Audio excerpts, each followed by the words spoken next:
ගල් චොර වුණා, කසිප්පු පොර වුණා. මොක වික්කත් එකයි කියලා අහු වෙනකොට කොර වුණා. කලින් කොකිස් චොර වුණා. අලුත් කොකිස් පොර වුණා. මගේ හිතත් කර වුණා මචං. සීයේ මොකෝ ලබන්නා වූ නව වසර කිරියෙන් පැණියෙන් ඉතිරෙන. ඵලයන් යන්න මගේ මොකුත් අහගන්න නැතුව රෙද්ද. සුබ සන්ධ්‍යාවක් මේ සියලුම සමීක්ෂණ වාර්තා. හේ හිරු තොපිලගේ අර ජරා ටෙලිනාට්‍ය නවත්තලා අපිට බෙන්ටෙන් දාපියව යකෝ.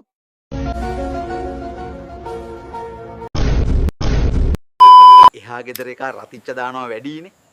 ඉඳපන්. මම අද මුගේ ගෙදර ඇතුළටම දානවා රතිච්ච.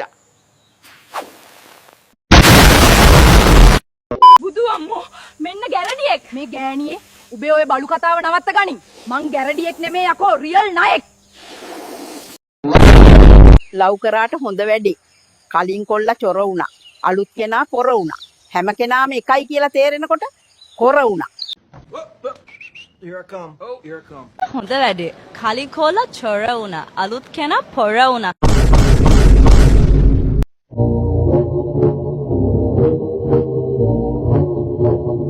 මොකද පිස්සු මිනිස්සුયો මට වතුර ගහන්නේ. මං ඔහේගේ අම්මටයි තාත්තටයි පොරොන්දුවක් වුණානේ. ඔහේ මොකද්ද අපේ අම්මටයි තාත්තයි වුණ පොරොන්දුව? මම පොරොන්දු වුණා ඔහේව හැමදාම මලක් වගේ බලා ගන්නවා කියලා. කොල්මාද බඩුවක් මේ මිනිහත් කෙලගෙන මචං ඇත්තම කියපන් මං කැතයිද? දෙවියෝ කාවවත් කැතටම වල නැහැ බං. තෑන්ක්ස් මචං. ඒත් උඹව මැව්වේ කවුද කියලා තමයි මටත් හිතා ගන්න බැරි.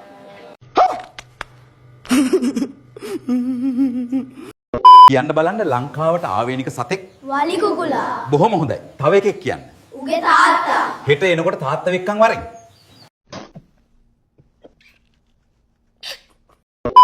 සර් අපි ග්‍රීස් යකා එල්ලුවස. හත් වලාමේ මේ ග්‍රීස් යකා නෙවෙයි බොල අල්ලපු හන්දිය ගරාජ් බාස් මූවල හැපල්ලා. සර් සර් අරු මගේ මාලේ කඩාගෙන අර දුවන්නේ ඊව අල්ලන්න. නගි මේ අපේ ඒරියා එක නෙවෙයි. රාලහාමි මට හොඳ චරිත සහතිකයක් ලියා ගන්න ඕන. තමුසේ ගිහින් ග්‍රාම සේවකගෙන් ඉල්ල ගන්නවා ඕක. කො බෑ. උගෙන් මම චරිත සහතිකයක් ඉල්ලුවම දෙන්න බෑ කිව්වනේ. මං ඒ වෙලාවෙම කැඩුවා උගේ කකුල් දෙක. මහත් එක නම මොකද්ද? මම ලියලා දෙන්නම්. මොකද්ද මිනිස්සුયો මේක තේරුම? හැමදාම වැඩ ඇරිලා ඇවිල්ලා බීගත්තු ගම. ඉස්සර කොහමද කිව්වේ? පඩි දවසට විතරක් බොන්න කිව්වා. ඔහුන් යෝධියේ දැන් දවස් පඩිනේ. නයිස්. මේ ඒ අර එහා ගෙදර කසුන් හැමදාම වැඩට යන්න කලින් එයාගේ නෝනට කිස් එකක් දීලාලු යන්නේ තමුසෙට තමයි බැරි. මමත් ආසයි සුදු. ඒත් කසුන් කැමති වෙයිද දන්නේ නැහනේ. දැක්කද? තෝත් ඉගෙන ගත්තේ නැත්තම් මේ වගේ හිගා කන්න තමයි වෙන්නේ. පිස්සුද ගෑණියේ. මම ඉංජිනේරුවෙක්.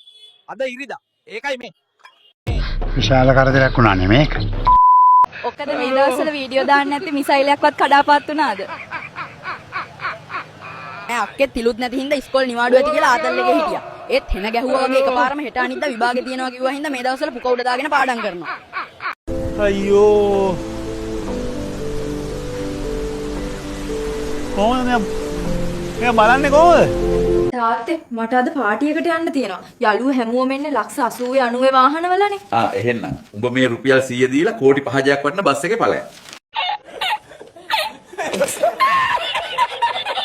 අත්වලාමේ සර් ඇයි මේ හැටි අජිනමොටෝ අරන් යන්නේ හෝටලයක් දැම්මද? මුදලාලි තේරෙද්දි කල්යයි කල්යාණි රකයයි.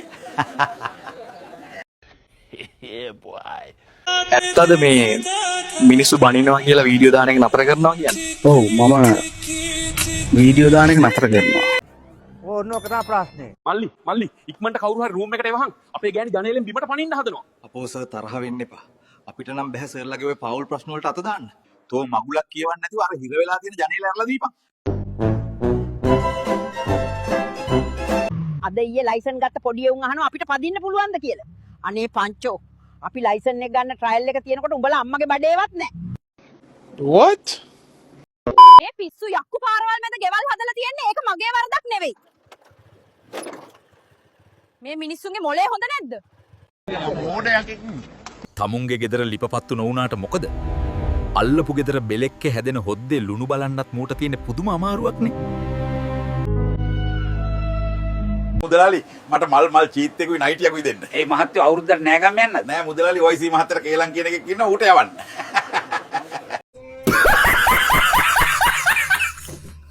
තෙල් ප්‍රශ්න නෑ. QR ප්‍රශ්න නෑ. චාර්ජ් කිරිලි නෑ. මෙන්න සුද්දා. අද කාලෙට ගැලපෙනම වාහනේ.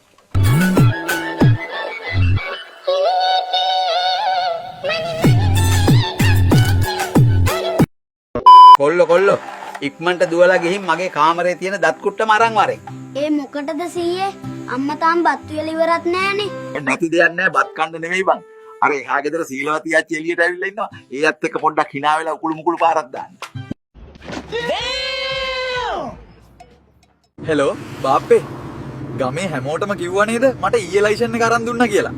නෑ පිස්සුද බං? මං කිව්වේ නෑ. නැත්තේ මොකෝ? වාහනේ පාරට දාලා පැය භාගයක් යන්නත් කලින් 3 දෙනෙක්ම ඇහුවා. බාප්පද ලයිසන් දුන්නේ කියලා. අම්මේ අක්කා වැඩ කරන්නේ පීට්සා හට් එකේද? නෑ පිස්සුද කොල්ලෝ? එහෙනම් මේ අක්කගේ ෆෝන් එකට පීට්සා හට් එකෙන් මැසේජ් එකක් ආවේ කෑවද පැටියෝ කියලා. අවුරුදු සීන් එකේ පොඩි අඩියක් ගහලා ඩියුටි කළා කියලා උඹලා මේකේ වීඩියෝ කර දාන්න එපා. ඒක මහා සුනක වැඩ. යකෝ ගෙවල් වල යන්නත් නෑ. තේරුම් ගනින්න. උඹලගේ අදහස් කමෙන්ට් කරපල්ලා. මෙදා පාර අවුරුද්දට නෑගම් යන්න වෙන්නේ මෙන්න මෙහෙම තමයි බං. හනික යමන් පුතා. ලක්ෂ 12 විට්ස් වගේද යකෝ මේ බුල්ටෝ එක.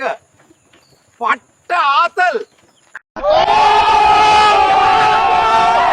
කොහෙද බං නැන්දම්මත් එක්ක වැස්සෙම යන්නේ? මම විනෝද ගමනක් යනවා මාමේ. යකෝ විනෝද ගමන් නැන්දම්ම එක්ක. ඔව් මේ දවස් ටිකේ නැන්දම්ම හිටිය අපේ ගෙදරනේ මම මේ යාව මහ ගෙදර ඇරලවනවා.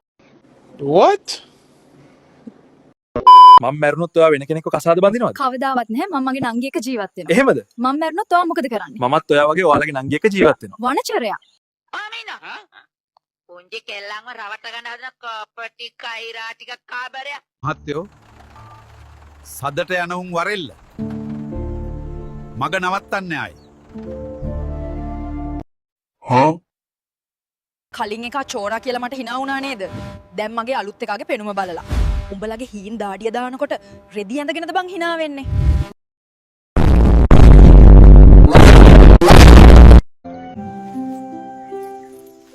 බොසා 99 ඩේටා කාඩ් තියෙනවද? මේ මිනිහට වෙලා තියෙනක බලමු.